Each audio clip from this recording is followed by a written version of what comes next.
Cek.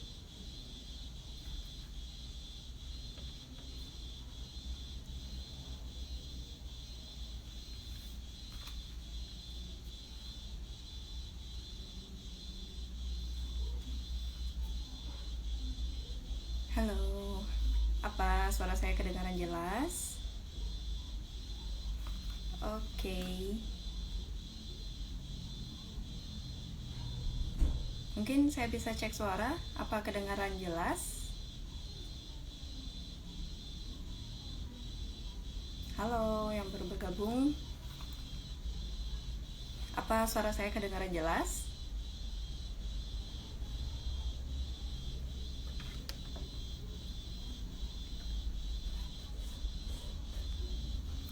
Oke deh. Ya, selamat malam. Kita kembali lagi di IG Live dari Prajagama. Jadi, oke, suaranya udah jelas ya. Terima kasih konfirmasinya, Sagung Intan ya. Terima kasih.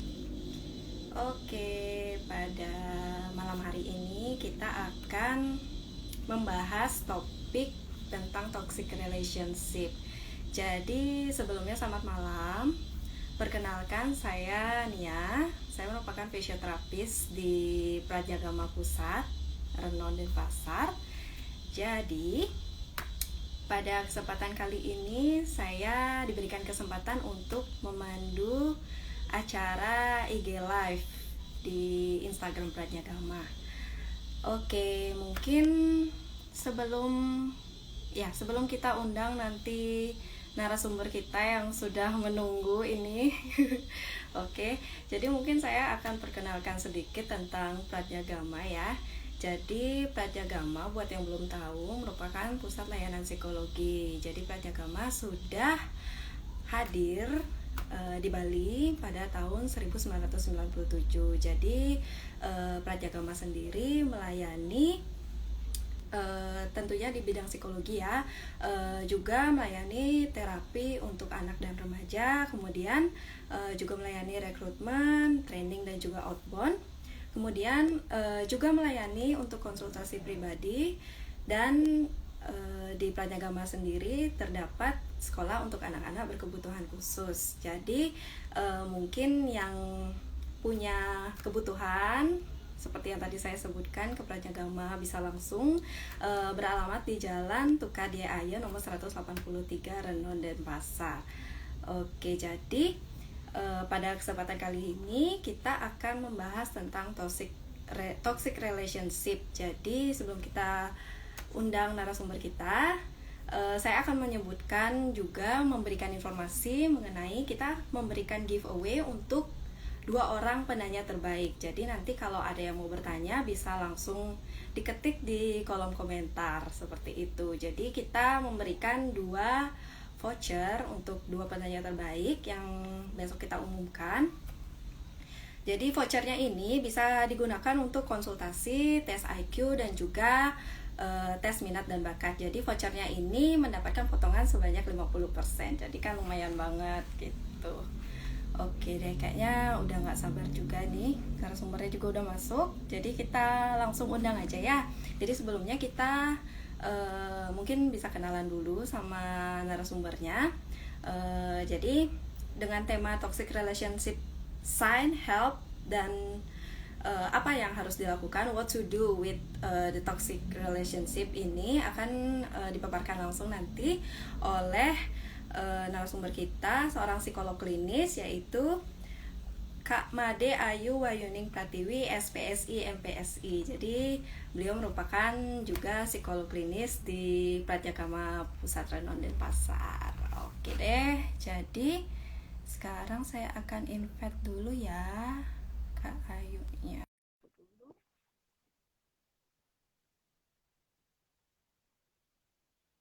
Jangan lupa nanti buat yang mau tanya langsung aja ya. Oke. Oke, halo. Halo Kak Ayu.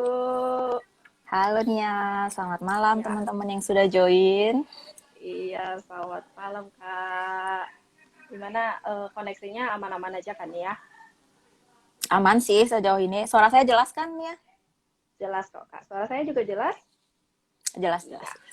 Oke deh.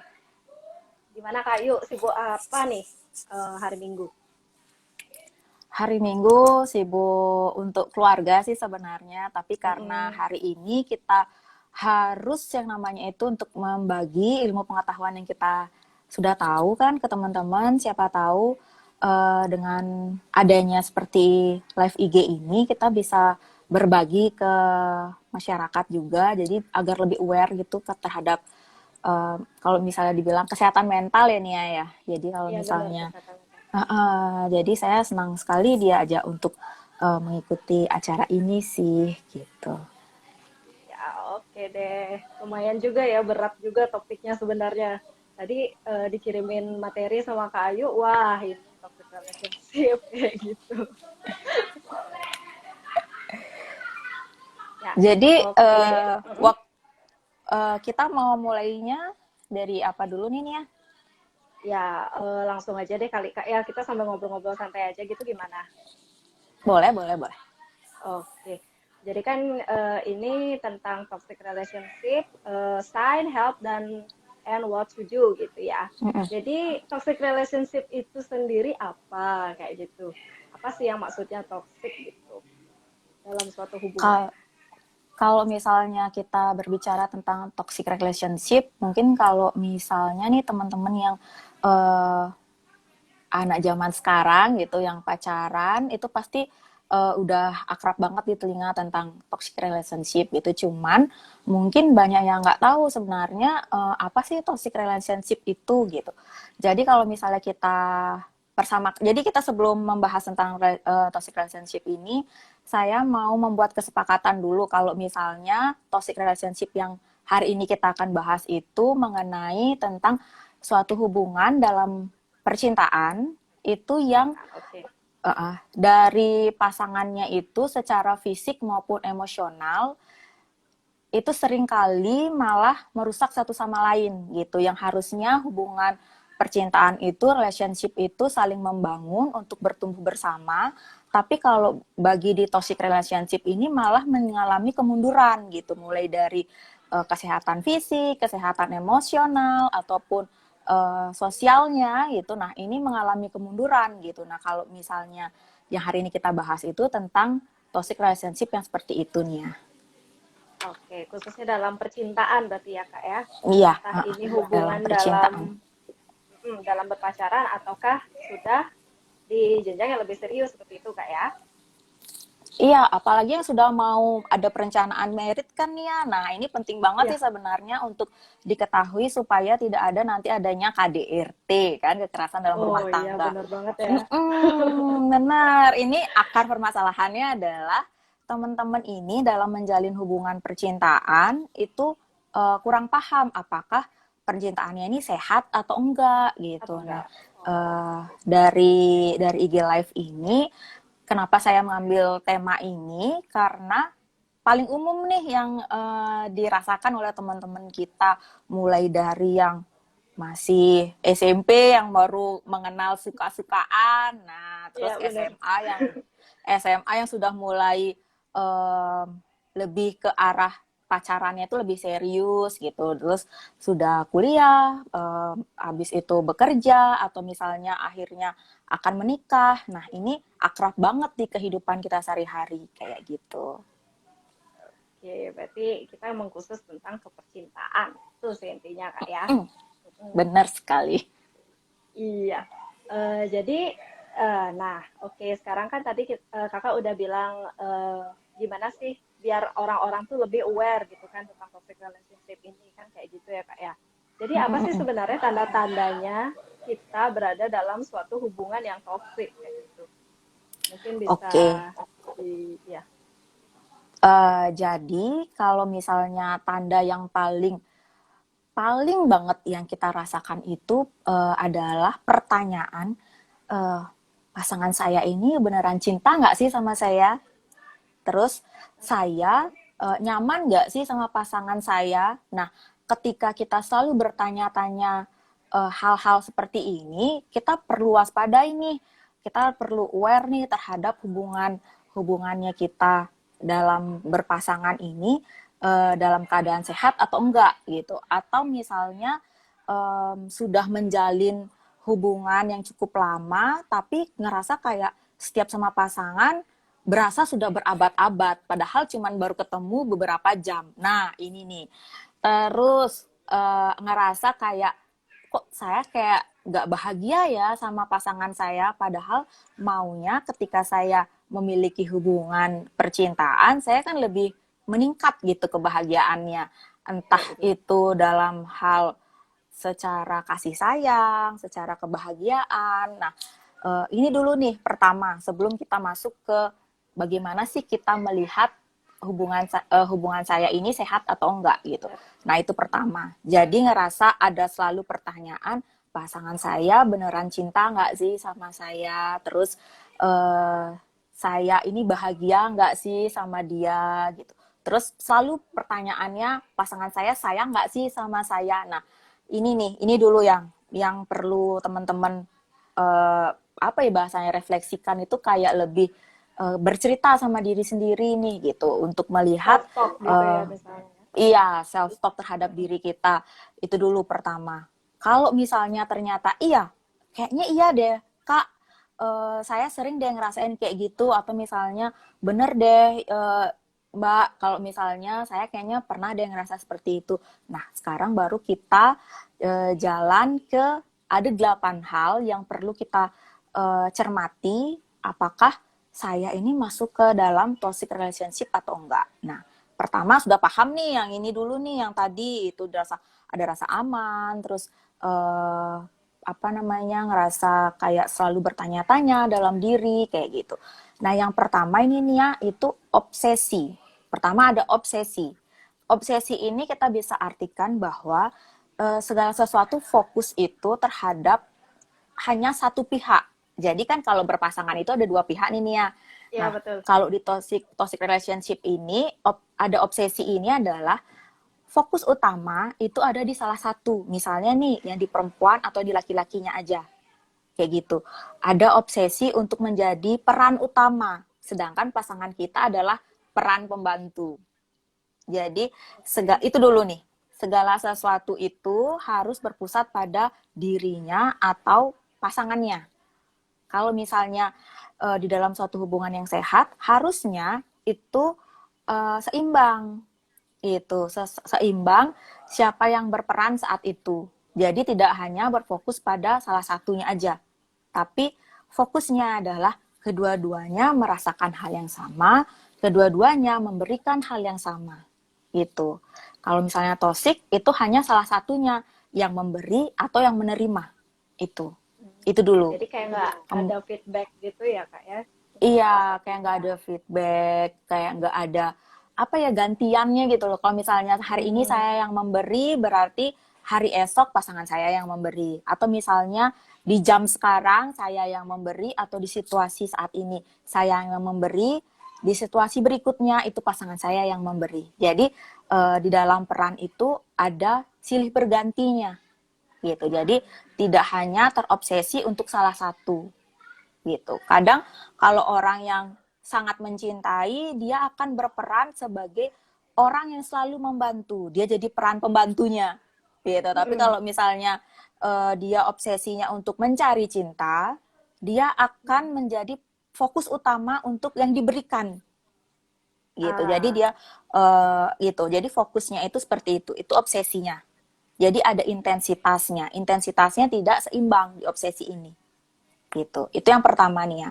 Kemudian yang kedua itu kecurigaan yang tidak beralasan. Ini yang tadi saya yang tadi ada rasa tidak amannya. Ini paling sering nih, ya nggak sih? Kalau misalnya sedikit aja pasangannya kayak ngelihat lirik gini, udah aduh nih cowokku kayaknya nih lihat-lihat mau selingkuh gitu. Nah, lihat cewek lain nih gitu. Atau misalnya dia ngerasa kayak pasangannya ini tidak akan mau menuruti dia, tidak akan membantu dia, kayak ngerasa bahwa pasangannya ini akan mengecewakan dia. atau menjadikan dia sedih gitu. Jadi yang kedua itu adalah kecurigaan yang tidak beralasan gitu. Jadi kayak karena dia ada rasa takut ini nih ya, rasa tidak amannya, jadi dia nggak percaya sama pasangannya dia. Atau begitu juga sebaliknya, dia tidak pernah dipercayai oleh pasangannya. Gitu. Jadi kayak pasangannya itu selalu kayak, kamu selingkuh ya Yang, kamu kemarin pergi pasti nggak bohong ya, bilang pergi sama mama tapi kamu pergi sama mantanmu. Nah ini paling sering nih. gitu. Jadi jadi kisah masa lalu bersama mantan itu bisa menjadi toksik juga, dibawa-bawa. Jadi kayak nggak percaya sama pasangannya, atau misalnya karena dia masih ada feel sama mantannya, malah tidak percaya dengan pasangannya itu benar-benar memberikan dia kasih sayang yang tulus.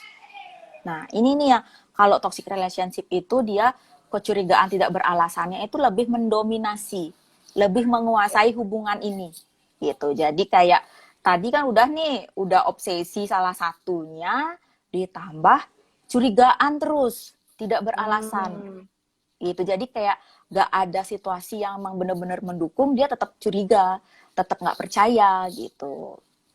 Itu jadi baru dua nih ya, kayaknya baru dua. Iya, baru dua hal aja kayaknya udah langsung ada yang nanya-nanya, iya saya kayak gitu deh Kak Ayu, iya kayak gitu kan. Pasti nih, ini nih pasti banget udah gitu. Terus kalau misalnya udah gitu. Kak Ayu, kalau misalnya dua ini aja saya sudah, gimana Kak Ayu? Tunggu, masih ada lagi yang ketiga. Jadi masih banyak banyak, ada 8 kan. Terus ada yang 8. ketiga, ada 8. Jadi yang ketiga itu selalu ingin mengontrol. Gitu. Tadi sudah salah satunya menjadi peran utama, terus kecurigaan gak beralasan. Yang ketiga itu mengontrol. Jadi di salah satu pihak ini ada yang selalu berkeinginan untuk mengontrol pasangannya. Gitu. Atau salah satunya selalu ingin dikontrol oleh pasangannya. Gitu. Misalnya pakai baju itu selalu nanya pasangannya, "Yang hari ini aku pergi pakai baju ini atau enggak?" Nah, terus itu kalau yang senang dikontrol. Kalau misalnya yang senang mengontrol, dia akan selalu bilang misalnya gini, "Yang hari ini aku pergi sama teman-temanku, kamu pakai baju yang ini ya." Gitu. Atau enggak, yang nanti aku pergi sama teman-temanku, kamu ikut, kamu duduknya harus seperti ini ya. Nah, itu baru hal-hal kecil. Itu banyak banget yang terjadi. Terus kayak misalnya, yang kamu pergi, nanti aku yang nganter, nggak boleh yang lain. Jadi, sampai hal-hal kecil seperti itu aja, ada kontrol di sana.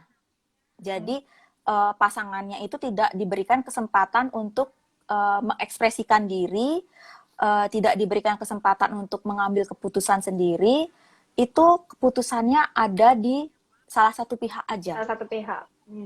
Itu. Jadi controlling terhadap diri itu hilang nih ya kalau misalnya di toxic relationship. Karena kontrol itu ada di pasangan, bukan di dirinya. Gitu. Jadi nggak punya keputusan sendiri gitu Kak ya? Iya, jadi nggak punya keputusan sendiri karena sudah ada yang berikan keputusan, gitu. Jadi kalau misalnya nggak dia kayak misalnya nggak mengikuti kontrol dari pasangannya itu, ada punishment di sana. Punishment-nya itu berupa konflik kan, nanti jadi berantem atau misalnya jadi ada hal-hal yang kayak disangkut pautkan gitu sehingga kontrolnya itu tetap ada di satu pihak aja gitu. Kemudian next selanjutnya sudah dikontrol, akhirnya itu ada yang namanya mengisolasi. Jadi kan tadi kan udah dikontrol nih sama salah satu pihak. Mengisolasi ini berarti orang yang dikontrol ini, pasangan yang dikontrol ini itu detail sampai tidak diberikan ruang gerak sosialnya. Jadi pernah nggak sih teman-teman di sini yang ngerasa bahwa kita bisa pacaran sama, misalnya gini, saya punya pasangan nih, terus pasangan saya ini, saya baru sebentar kenalnya dibandingkan sahabat saya. Nah, Oke. mengisolasi ini, saya tidak diizinkan untuk punya ruang sosialisasi bersama sahabat saya. Nah, itu isolasi. Jadi mengisolasi ruang gerak. Jadi saya tidak boleh pergi bersama sahabat saya harus pergi bersama dia. Gitu. Jadi Walaupun misalnya, jenis kelamin sama gitu, Kak. iya, misalnya saya punya sahabat Mm-mm. gengan nih kan dari SMA Iya, mungkin betul betul. misalnya. Itu kan pasti pasti semua semua orang yang punya sosialisasi pasti punya sahabat, teman ataupun grup gitu. Misalnya satu grup itu misalnya ada berlima cewek semua misalnya. Nah, Mm. itu kebiasaan kita pasti selalu pergi misalnya bareng pergi kemana gitu. Jadi nggak harus bersama pasangan kita aja. Nah, kalau toxic Benar. relationship ini kita harus punya izin. Kayak yang boleh nggak sih aku pergi sama si B, atau misalnya yang aku boleh nggak pergi sama si A, nggak boleh, kamu kan hari ini pergi sama aku aja, atau misalnya kamu jangan deh pergi sama dia, itu nggak membawakan dampak positif terhadap kamu, padahal kamu itu ngerasa malahan pergi bersama teman-teman itu kayak memberikan kamu vibe positif gitu. Misalnya pergi sama-sama teman-temanmu ini, kamu misalnya bisa curhat atau Ya, misalnya betul. bisa berbagi kayak keluh kesah, misalnya kita kerja atau misalnya kita kuliah itu tentang apa, kita bisa dapat ilmu yang lain. Nah, kalau misalnya toxic Mm-mm. relationship ini, kamu pergi sama sahabatmu aja nggak boleh gitu. Apalagi ada yang sampai itu kegiatan keluarga itu juga nggak boleh nih ya kalau nggak ada dia Iya, gitu. iya, iya, iya. Misalnya pernah nggak sih Nia pernah dengar teman-teman itu cerita kalau misalnya eh, pacarnya itu selalu ngikutin dia di kegiatan keluarganya misalnya. Kalau misalnya dia Hmm. nggak ikut, itu kamu nggak boleh ikut kegiatan keluarga gitu. Nah, Pernah toxic sih, Kak. relationship Cuman ini, kayak apaan ya? Ya. kalau kalau Mm-mm. toxic relationship ini fatalnya sampai kayak gitu nih ya, sampai kegiatan di Hmm. keluarga pun pasanganmu ini harus ikut. Jadi dia Hmm. itu harus memiliki kontrol yang kuat terhadap kamu. Sampai sosialmu aja dikontrol sama dia. Jadi eh, mengisolasi ruang gerakmu. Misalnya nih ada teman-teman yang kuliah nih, pasti punya yang namanya kegiatan kepanitiaan kan ya. Ya, betul. Nah, kegiatan kepanitiaan misalnya sahabat-sahabatmu ini ikut panitia ini. Nah, Hmm. pasanganmu nih misalnya ngerasa kayak kegiatan kepanitiaan ini tidak aman buat dia. Karena kamu akan lebih banyak menghabiskan waktu di panitiamu. Nah, dia tidak akan mengizinkanmu untuk ikut kegiatan itu.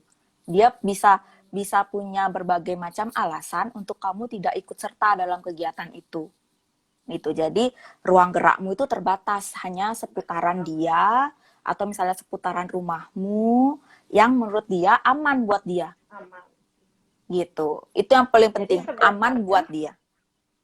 jadi sebenarnya akarnya itu dari obsesi sama kecurigaan itu ya, Kak, ya sebenarnya ya. Iya, jadi Karena dia ngerasa nggak uh, aman, apa, nggak percaya sama pasangannya dan ngerasa kayak ya beneran ya sih sayang sama aku kayak gitu kan misalnya kayak. jadi dia ngerasa pokoknya saya harus kontrol pasangan saya ini supaya saya aman. Hmm. Gitu. Itu poin yang nanti kita mau temukan gitu. Terus kemudian selanjutnya itu sering memberikan kritik. Memberikan kritik, pernah nggak sih pasangan kita? Jangan deh. Pernah nggak sih Nia pernah dengar cerita atau misalnya Nia pernah punya mantan yang kayak gini? Eh sayang kamu nggak usah deh pakai baju ini, kamu kelihatan terbuka, nggak cocok buat kamu. Padahal sebenarnya itu bajunya itu dulu-dulu nggak sama dia, itu fine aja. Tapi Hmm. kamu dikritik karena misalnya kamu nggak cocok pakai itu bajunya, soalnya nanti kamu jadi kelihatan lebih gendut, atau misalnya nanti kamu kelihatannya itu terlalu seksi terus bahaya buat kamu gitu. Padahal itu nggak seksi. Ya Padahal biasa itu aja nggak, gitu Kak ya. biasa aja gitu. Nah, tapi dia itu mengkritik hal-hal sampai yang dari kecil, yang kayak baju pun juga dikritik sama dia. Kemudian ada juga pengkritikan yang paling sering dilakukan oleh pasangan itu karena dia ingin membuat kamu percaya bahwa hanya dia yang bisa menerima kamu. Menerima. Oke. Gitu. Misalnya kayak gini, yang kamu pergi sama temenmu itu aku nggak suka karena ketika kamu bersama mereka, kamu seperti orang yang tidak dihargai, tidak diberikan kesempatan untuk mengobrol, tidak kayak ngerasa teman-temanmu itu kayak kamu nggak penting ada di sana. Jadi kamu mending nggak usah ikut deh. Itu merupakan sebuah kritikan juga, sehingga kamu ngerasa bahwa oh iya ya temanku kayaknya nggak nyaman deh sama aku, cuma pasanganku ini aja yang nyaman sama aku. Atau misalnya dia bilang yang walaupun kamu gemuk tapi aku tetap cinta sama kamu. Itu kritikan loh. Walaupun kamu gemuk, walaupun kamu kayak, mohon maaf, kadang ada yang bilang kamu walaupun kayak babi pun aku tetap sayang sama kamu. Oke. Itu Jadi dia semacam kayak ngasih sugesti ya Kak ya. iya gitu. Kritikannya berupa sugesti supaya supaya kritikannya dia itu didengar positif terhadap kita. Padahal Oke. kritikannya itu sebenarnya membatasi ruang gerak kita, membatasi tingkat kepercayaan diri kita terhadap diri kita sendiri, membatasi kontrol kita terhadap diri kita sendiri, karena harus dia yang mengontrol diri kita. Ya, jadi kalau misalnya teman-teman nih pernah dengar ada kritikan-kritikan kayak gitu, coba deh direfleksikan lagi, ditanyain lagi terhadap diri yang dikritik oleh pasangan kita itu bener nyata adanya di diri kita atau enggak. Kayak gitu.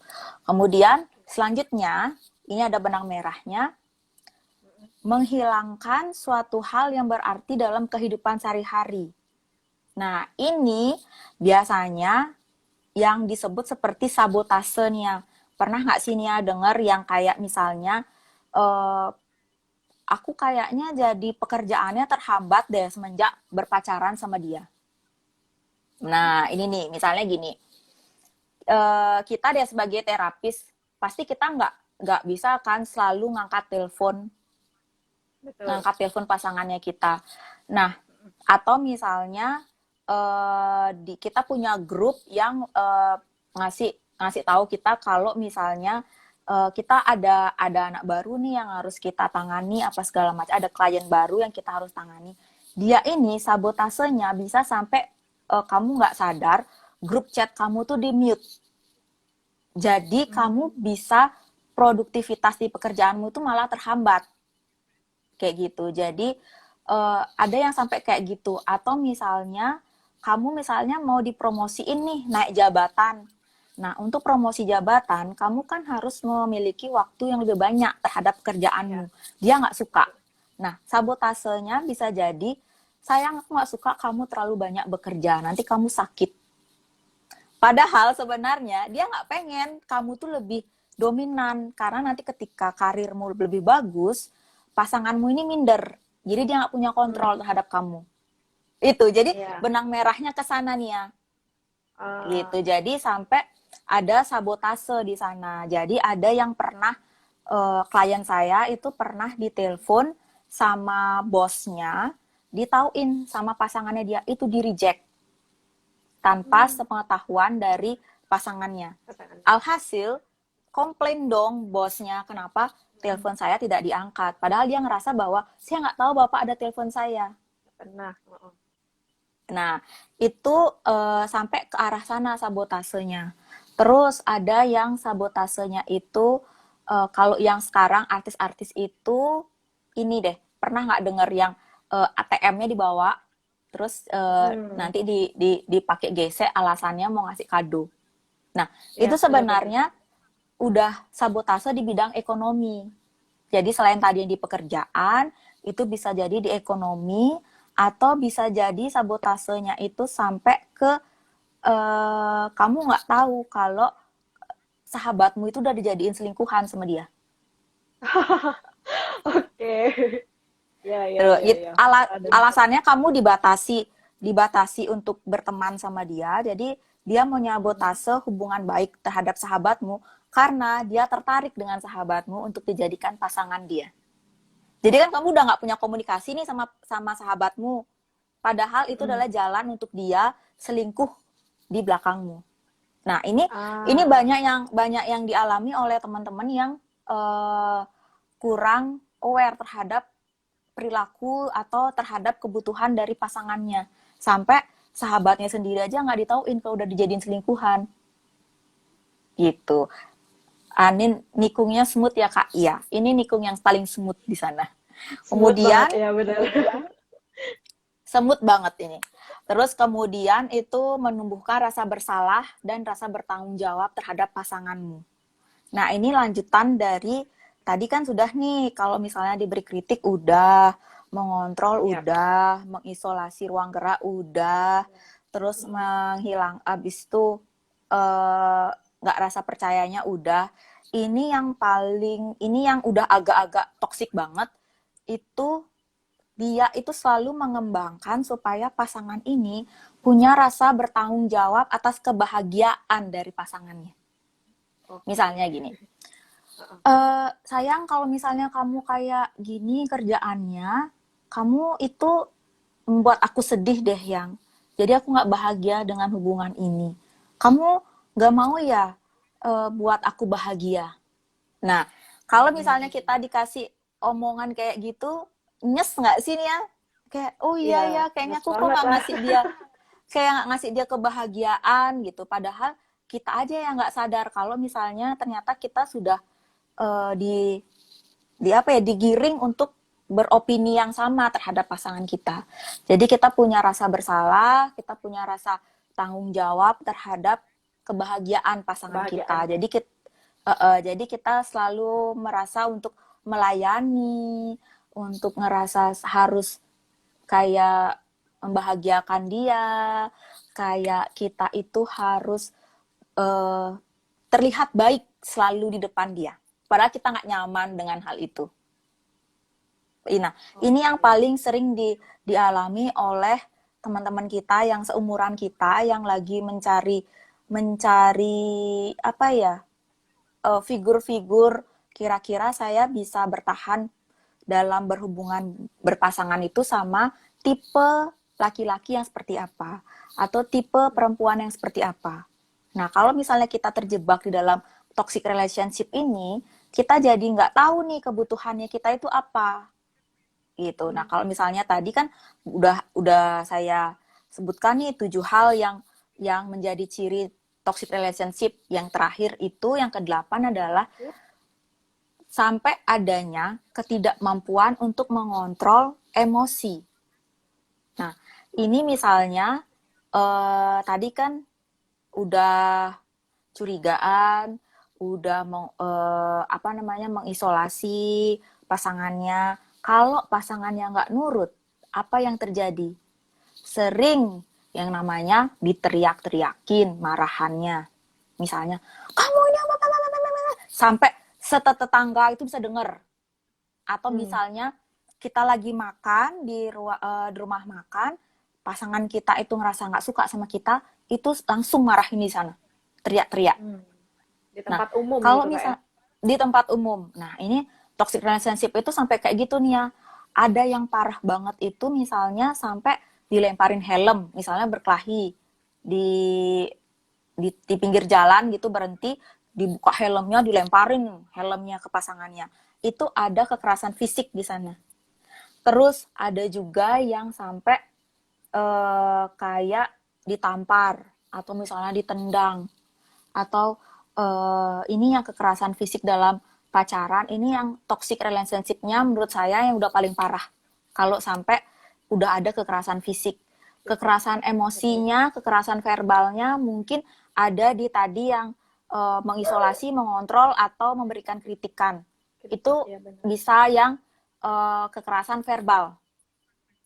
Kalau misalnya salah satu pihak itu nggak bisa kontrol emosi, gitu. Jadi bisa sampai marah-marahnya itu sampai kayak kelewatan, pakai bahasa-bahasa binatang, misalnya disebut pasangannya itu pakai bahasa binatang, atau misalnya pakai bahasa-bahasa yang nggak senonoh, misalnya kecurigaan yang nggak beralasan, dia sampai bilang mohon maaf, kalau yang cewek misalnya dibilang dasar kamu ini eh, suka tebar pesona gitu, atau misalnya bahasa paling sekarang ini nih yang bahasa yang nggak enak banget tuh sampai dibilang dasar kamu nih cewek apaan kayak gitu-gitu kan. Nah, Ya padahal betul betul. harusnya ketika kita marah sama pasangan kita tuh nggak sampai keluar kata-kata kayak gitu nih ya. Harusnya malahan ditanyain dulu, kamu tadi ada kemana aja gitu. Jadi lebih ditanyain, atau misalnya lebih menjelaskannya itu misalnya saya tidak suka kalau kamu itu begini-begini karena begini-begini-begini. Jadi bukan yang namanya itu karena dia marah terus langsung aja itu ngomongnya gitu. Jadi kayak nggak mikirin perasaan dari lawan bicaranya. Nah, Nah, dari pasangannya apalagi Kak ya. apalagi pasangannya. Terus ada yang sampai misalnya sudah selesai berantem itu sampai fisik pun nggak minta maaf. Ada nih yang sampai nggak minta maaf. Itu harus teman-teman pikirkan kembali, bener nggak sih saya ini ada di toxic relationship atau enggak. Kalau sampai pasangan kita ini tidak pernah minta maaf, tidak pernah ada rasa terima kasih, tidak pernah ada namanya minta tolong atau sudah ditolong. Itu. Jadi tiga hal kalau misalnya kontrol emosi ini kita lihat dari tiga hal itu. Pernah ada bilang maaf atau enggak. Kadang kalau misalnya beneran sayang, itu kalau misalnya salah satunya sampai misalnya sudah berbuat kasar, nggak pernah minta maaf. Nah, ini berarti sudah fatal toxic relationship-nya. Jadi nggak ada yang namanya itu ada perasaan rasa bersalah terhadap pasangannya satu sama lain. Atau misalnya tidak pernah berpikiran bahwa apa yang saya lakukan terhadap pasangan saya ini bisa menyakiti dia karena saya itu akan merasa tersakiti bila dilakukan seperti itu. Gitu. Itu sebenarnya yang membuat kenapa ada 8 ciri ini di toxic relationship. Kayak gitu nih ya. Berarti udah 8 ya Kak ya semuanya ya. Dan kedelapannya ini bisa dibilang masih saling berkaitan ya Kak ya semuanya ya. Saling berkaitan. Jadi makanya kalau misalnya nih salah satu di antara 8 ini, saya ngerasa bahwa kayaknya saya sudah ada yang salah satunya deh Kak Ayu. Coba diteliti lagi. Bener nggak cuma satu? Atau jangan-jangan ke-8-nya? Atau misalnya sudah ada 6? Atau misalnya sudah menuju 3 atau sudah menuju 4? Gitu. Karena tadi yang bener yang kata Nia itu ternyata ini ada berkaitan sama ini. Ini ada berkaitannya sama ini. Nah, itu jadi ke-8-nya ini, kenapa saya bilang 8 ini ciri, karena kita kadang tidak aware dengan misalnya di nomor 1. Tapi ternyata kita aware-nya ada di nomor 4 misalnya. Nah, kita harus telusuri lagi, apakah benar hanya nomor 4? Atau jangan-jangan sebenarnya sudah ada nomor 2, nomor 3, dan nomor 1. Tapi kita nggak sadar. Makanya kenapa ada 8 ciri ini. Karena kita nggak tahu kita mulainya sadarnya dari nomor yang keberapa. Gitu. Karena kan saling berkaitan satu sama lain. Kayak gitu. Berarti kalau misalnya salah satu aja udah masuk, maksudnya misalnya jadi kita punya kecurigaan yang tidak mendasar gitu ya Kak ya sama pasangannya kita. Berarti itu udah termasuk ya, walaupun yang lainnya kita belum sadar nih ada apa enggak. Berarti salah satu itu aja kita udah tergolong dalam menjalani hubungan yang toksik gitu Kak ya.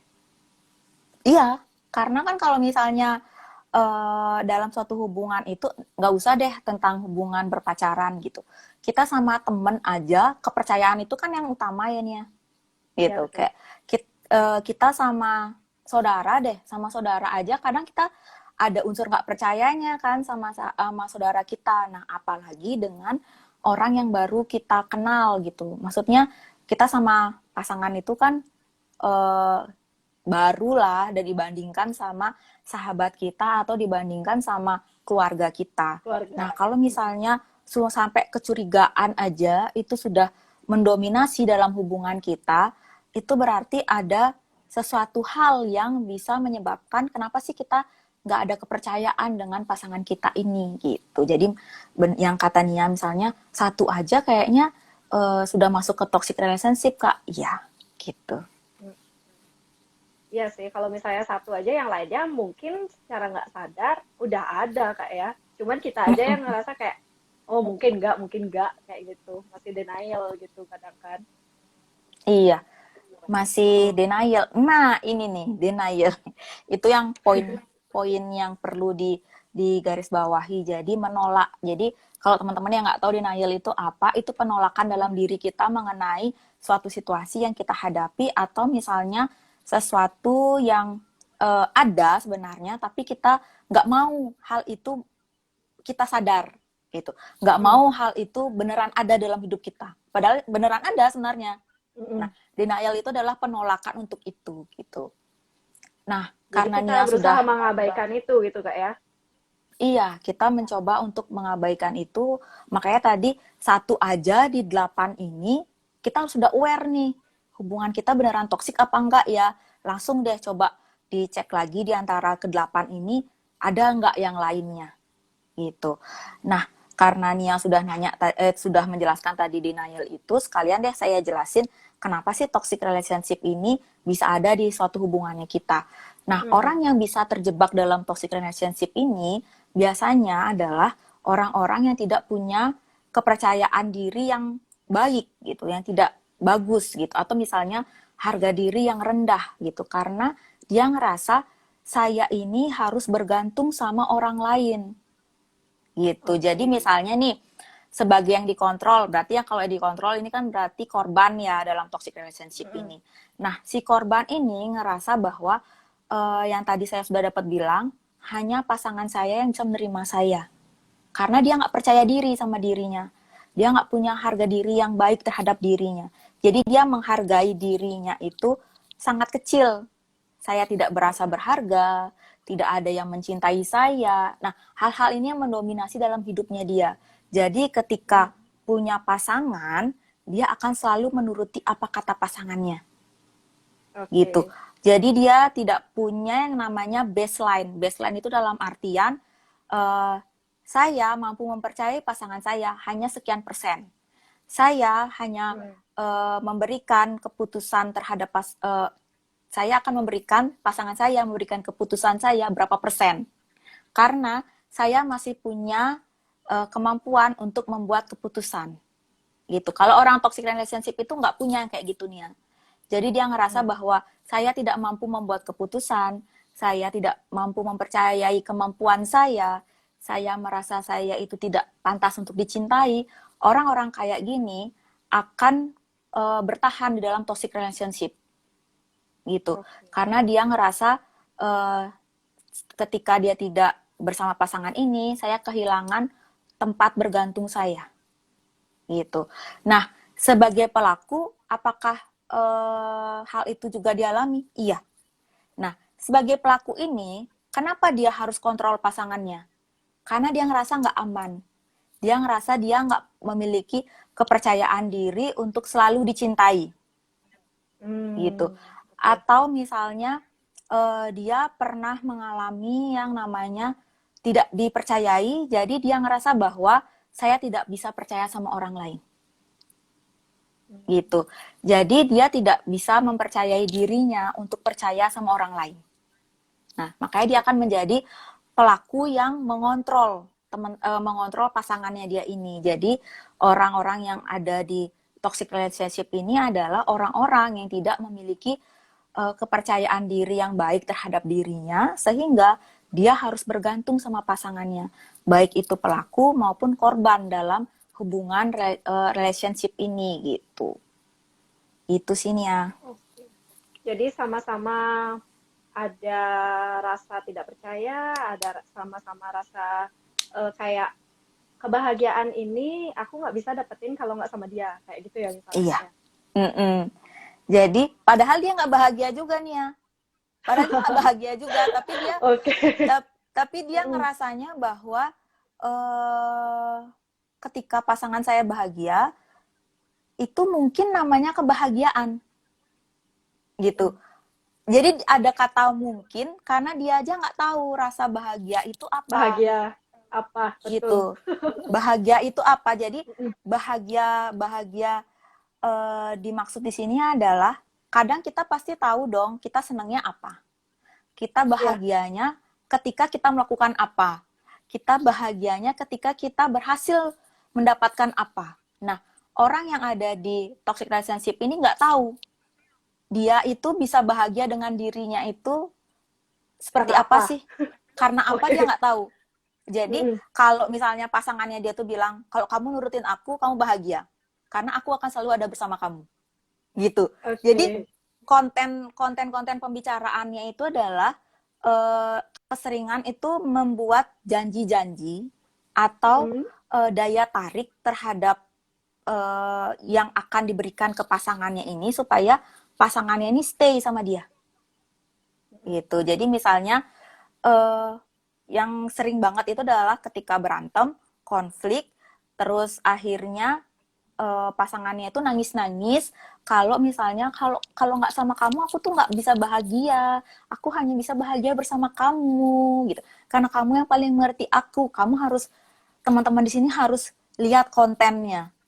Jadi bener nggak sih dia itu bahagia hanya bersama kamu, padahal dia bisa bahagia ketika dia main PUBG, tapi dia bilangnya dia hanya bisa bahagia bersama kamu padahal kamu nggak suka. Misalnya konfliknya nih, dia cowoknya suka main games, terus Mm-mm. si cewek komen, yang kok kamu main game aja, kan kamu lagi sama aku. Akhirnya cowoknya ini nggak bisa kontrol emosi yang tadi, akhirnya kayak apa sih kamu nih, dilempar misalnya handphonenya, terus ceweknya kayak, oh kamu ternyata kasar ya yang, karena udah jalan berapa lama ternyata, oh ya kok pasanganku kasar banget ya sama aku. Sudah mulai ada kepintaran di sini kan, sudah ngerasa Ah, bahwa oh pasanganku kayaknya kasarnya nggak cuma saat ini deh, akhirnya minta putus misalnya kayak gitu nih ya. Terus yang cowok ini ngerasa sudah mulai kehilangan nih, nanti kalau kekhawatiran kan, nanti kalau nggak sama dia siapa yang lagi yang bisa saya kontrol, akhirnya menggunakanlah konten, hanya kamu yang bisa membahagiakanku. Kalau nggak sama kamu, aku nggak bahagia. Orang lain itu nggak ngertiin aku. oke. Akhirnya, yang sudah mulai pinter ini, jadi agak kurang pinternya lagi. Jadi dia itu Mm-mm. balik lagi sama pasangannya ini. Jadinya toxic relationship-nya ini berlanjut lagi. Berlanjut Gitu, Mbak. berlarut-larut terus ya. Berlarut-larut Astagfirullahaladzim. lagi. Kayak gitu. karena Oke. karena nggak punya kepercayaan diri seperti itu gitu. Oke. Karena kita juga dibatasin waktu ya Kak. Jadi kita langsung aja ke gimana sih caranya kita bisa terlepas dari hubungan toksik ini. Walau kita sadar ataupun enggak gitu deh. Kita kan awalnya harus menyadari dulu.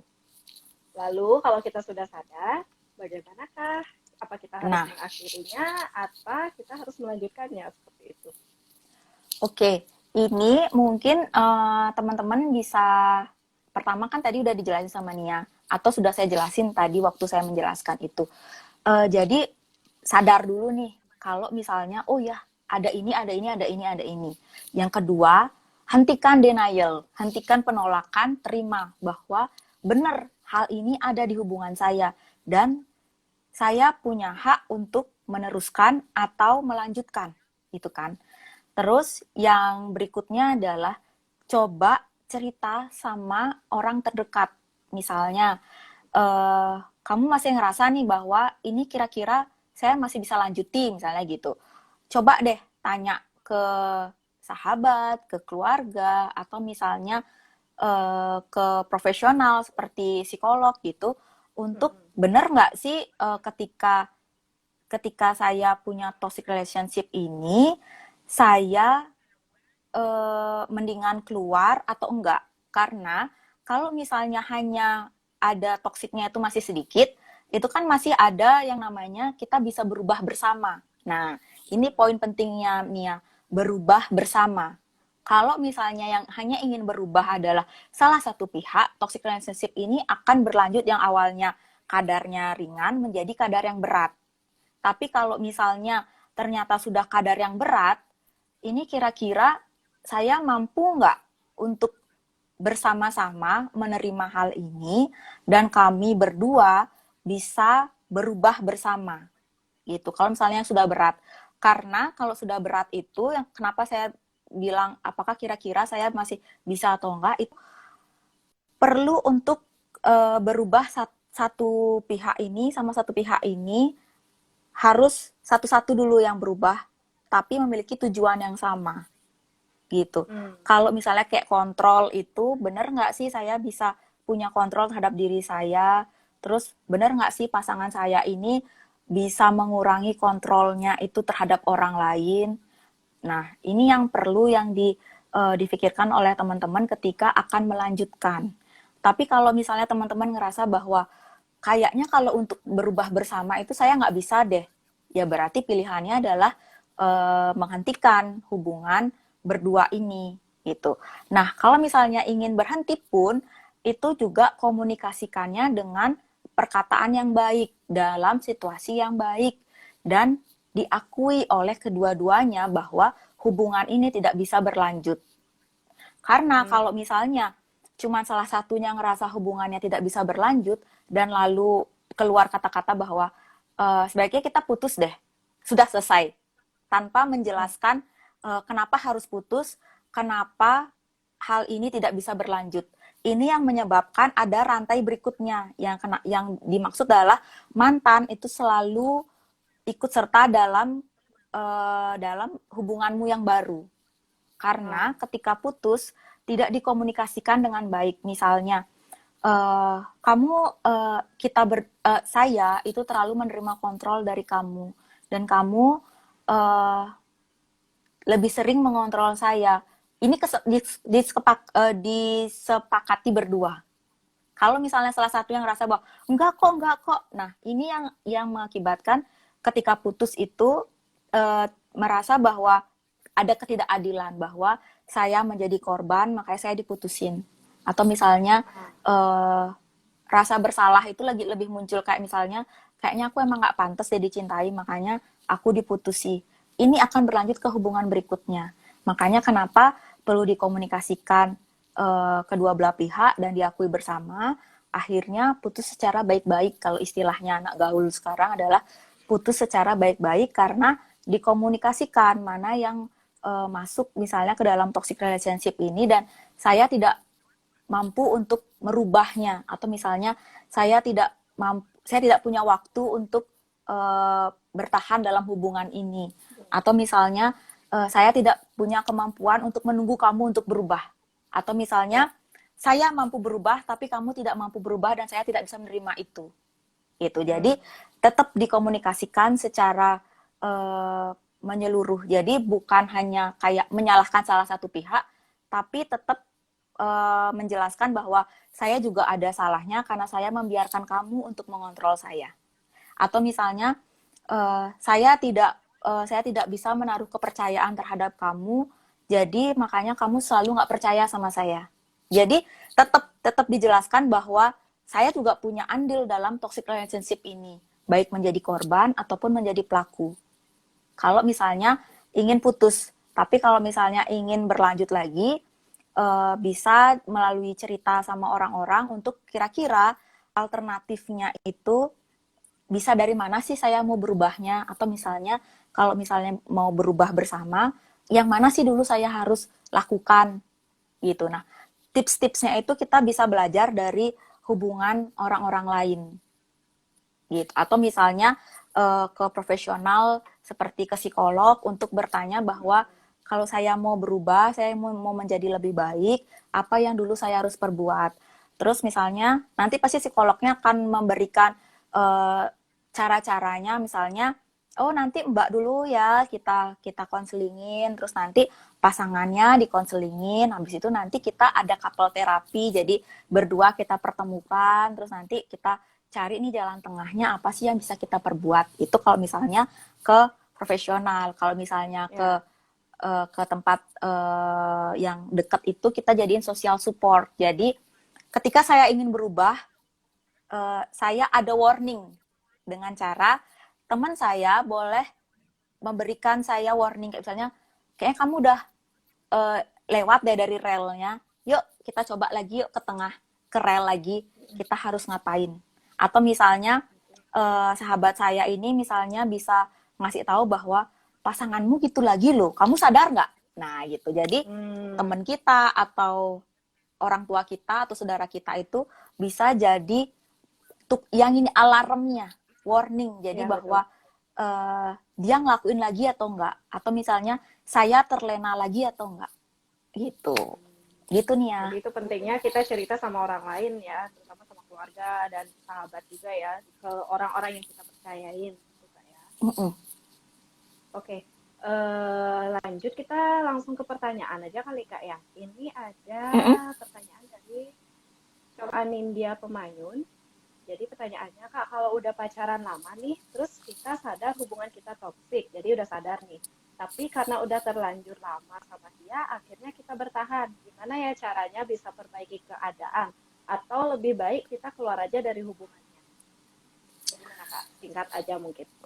Oke, tadi kan sudah dijelasin dari bagaimana cara-caranya itu. Nah, kalau misalnya hubungannya udah lama, yang perlu digarisbawahi itu adalah lamanya hubungan tidak menjamin kamu mengenal banyak tentang dia.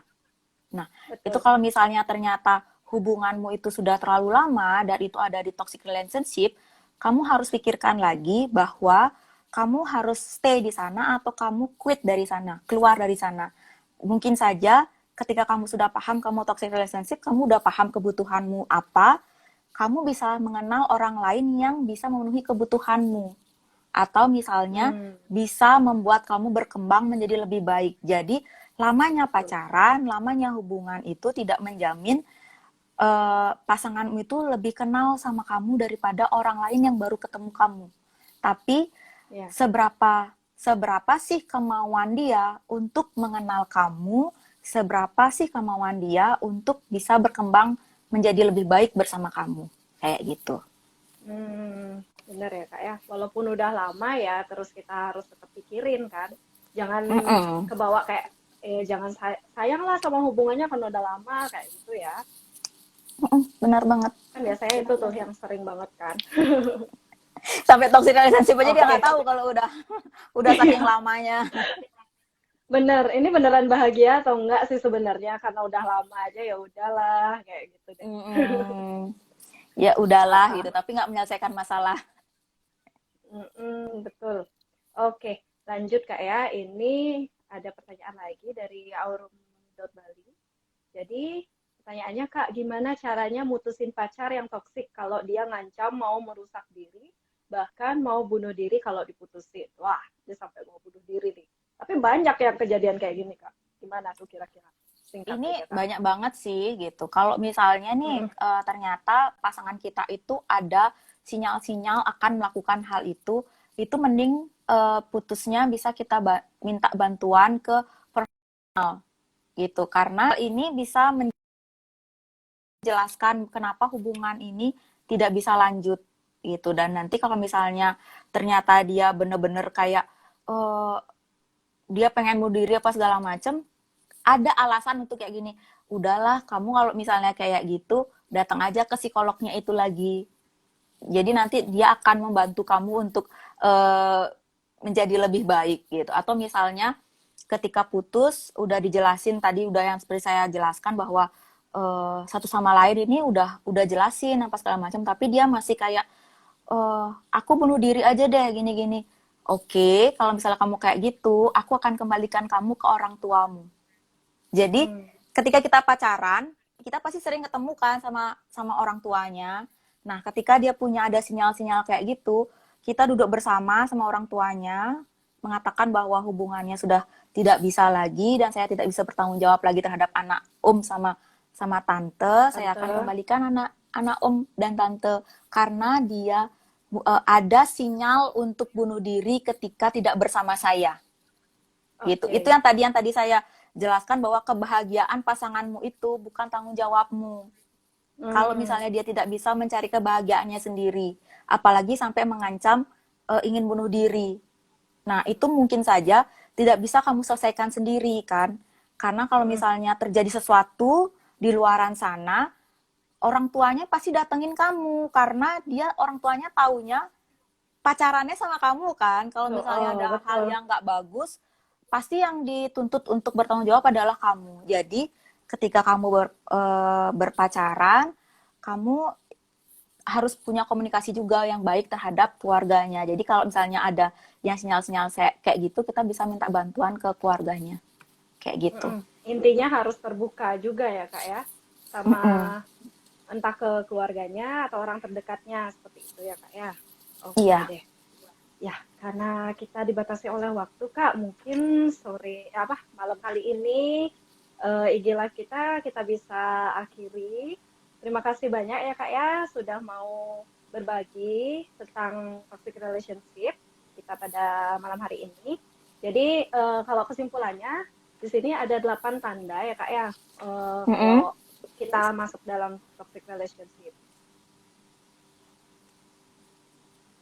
Ya, salah satu aja kita sudah masuk di dalam 8 tanda itu, berarti kita udah masuk ke dalam toxic relationship. Mungkin yang lainnya kita belum sadarin karena antara satu dengan yang lainnya semua sudah ada benang merahnya seperti itu kan Kak ya.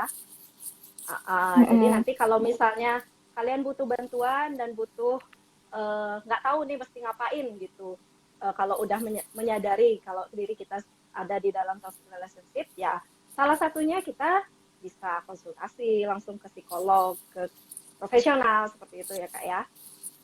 Iya.